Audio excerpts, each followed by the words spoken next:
El internado donde desaparecen los recuerdos. No estoy seguro de cómo empezar esto, porque aún no entiendo del todo lo que pasó.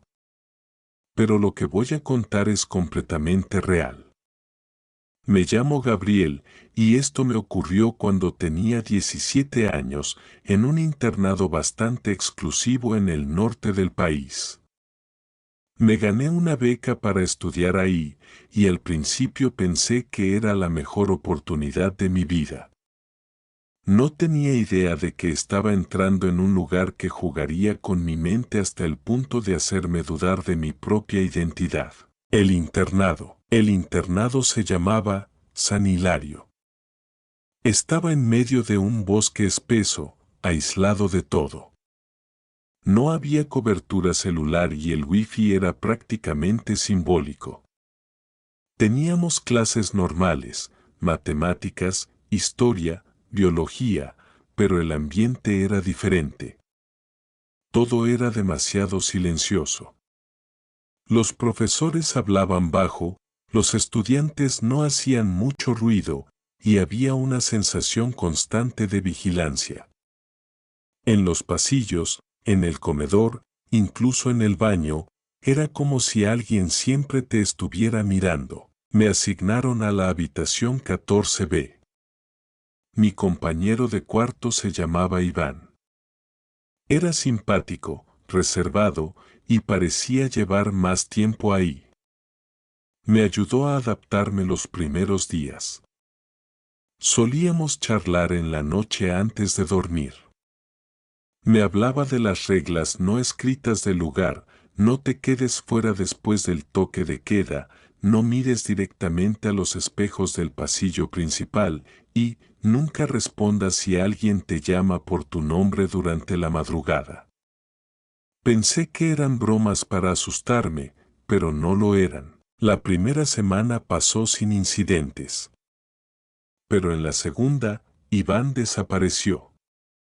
Desapareció de la forma más extraña: su cama hecha, su armario vacío, y ni una sola pertenencia suya. Lo más inquietante fue que nadie habló de él.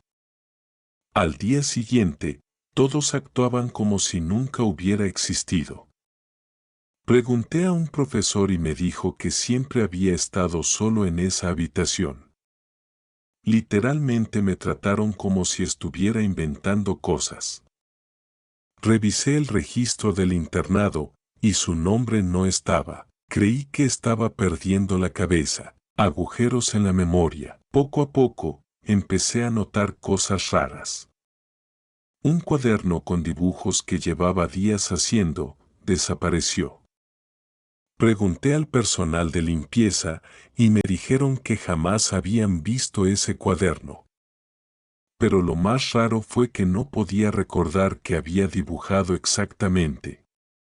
Tenía la sensación de pérdida, pero no podía decir que había perdido. A veces me despertaba con objetos fuera de lugar. Mi mochila al pie de la cama cuando la dejé en la silla. Mi cepillo mojado aunque no lo había usado. Un día desperté con los zapatos puestos y llenos de tierra. Había barro seco bajo mis uñas y hojas en mi almohada. Pero no recordaba haber salido. Empecé a anotar todo. Compré un cuaderno nuevo y cada noche escribía lo que había hecho durante el día. Era la única forma de asegurarme de que no estaba perdiendo la cabeza. Fue entonces cuando conocí a Marcos. Él también lo estaba haciendo. Tenía un sistema aún más elaborado: dibujaba planos del internado, horarios de profesores, mapas de memorias. Me mostró una foto vieja donde salían 6 estudiantes en un aula, y uno de ellos era yo. Pero esa aula ya no existía. Lo juro. Ni siquiera estaba en el edificio. Según los planos actuales, esa parte del internado era ahora una bodega cerrada. Fuimos a verla, y al forzar la cerradura, encontramos los mismos pupitres que en la foto. solo que cubiertos de polvo y telarañas. El sótano. Una noche, decidimos seguir al celador. Pensábamos que era él quien drogaba a los estudiantes. Lo seguimos hasta el ala sur, que siempre estaba cerrada con candado. Pero esa noche, él entró sin llave. La puerta se abrió sola. Lo seguimos en silencio, bajando por unas escaleras metálicas que no conocíamos. Terminamos en un sótano lleno de archivos, con carpetas clasificadas por fechas y nombres. Había fotos, historiales médicos, informes. Y en muchas de ellas, los rostros estaban tachados con tinta negra. Algunos expedientes tenían la palabra borrado escrita a mano. Encontré la carpeta de Iván. Estaba allí. Con su foto, su historial, todo. Pero lo más aterrador fue encontrar una carpeta con mi nombre. Fechada una semana en el futuro. Y decía, proceso de borrado, en curso. Había una nota dentro. Escrita a mano. Decía, demasiado consciente. Observarlo con atención. Marcos y yo salimos corriendo de ahí. No dijimos una palabra esa noche. Al día siguiente, todo parecía normal, hasta que Marcos no apareció a desayunar. Su cama intacta. Su cuaderno desaparecido. Su nombre, borrado de la lista de clases. Pregunté por él, y como con Iván, nadie lo recordaba. Esta vez, yo también empezaba a olvidarlo. Tenía que escribir su nombre en mi brazo, como recordatorio. Marcos. Lo escribía cada mañana con marcador permanente. La verdad fragmentada. Intenté escapar. Varias veces. Pero cada vez que salía por la carretera, terminaba regresando al portón principal. No importaba si caminaba hacia el este, oeste, seguía un sendero, siempre regresaba al mismo punto. Era como si el internado estuviera encerrado en un lazo temporal o dimensional. Decidí hablar con la profesora de literatura, una mujer mayor llamada señora Almenara. Siempre me pareció distinta a los demás. Ella me escuchó sin interrumpir.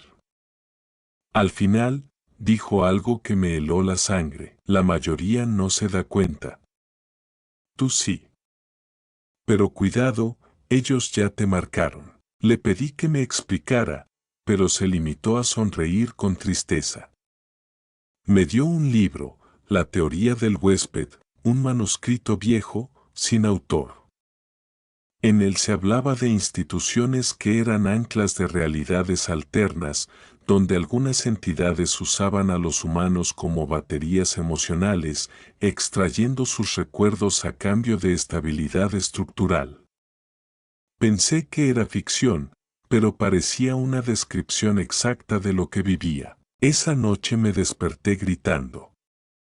Había soñado con una versión del internado en ruinas, con los estudiantes arrastrándose por los pasillos, sin rostros, murmurando cosas que no entendía. Salida. Un día, desperté con una nota bajo la almohada.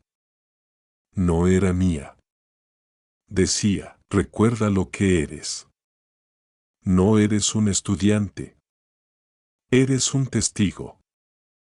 Corre antes de que olvides tu propio nombre. Me encerré en la biblioteca y pasé 2 días escribiendo todo lo que recordaba. Llené 3 cuadernos. No comí.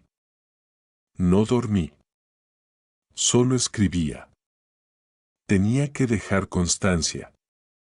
Sentía que si paraba, todo desaparecería. En la noche del segundo día, una estantería se movió sola. Detrás de ella había una puerta pequeña, metálica, como de bóveda. La abrí, y al otro lado había un túnel. Oscuro, húmedo. Lo recorrí por horas. Hasta que vi la luz. Salí en medio de la carretera. Estaba sucio, deshidratado y sin mis cuadernos. Solo llevaba una pulsera rota que decía, Grupo Experimental 17, Observador Externo. Me desmayé. Desperté en un hospital. Epílogo. Nadie me creyó. Mis padres pensaban que estaba en una excursión escolar. No había registros del internado. San Hilario no aparece en ningún mapa. Lo busqué, incluso intenté regresar con un equipo de grabación, pero el bosque donde estaba ahora solo muestra árboles quemados y tierra removida. Los sueños siguen. Cada noche veo a los que olvidé. Iván. Marcos. La señora Almenara.